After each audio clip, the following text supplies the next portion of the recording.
Hi guys! Salamat! Nakuha ko ng una kong sahod.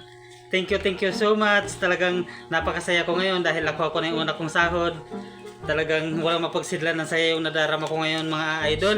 Nandito na. Yabang ka na naman sa social media. Yan ang inutang mo lang naman yan.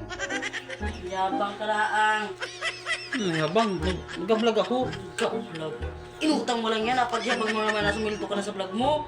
Yung episode wala. Pinapahiya mo na naman ako sa mga viewers ko. Naku, tabahan Like ka na lang ganyan. Wala ka pa nga nasuldo kahit piso. Nagahambog ka na. Inutang mo na porsyentuhan niya. Sige, ipahiya mo pa ako sa mga viewers ko. Diyan ganyan ka naman magaling sa pamamahiya. Imbis na bumaya ka na, naghahambog ka pa dyan sa mga followers mo.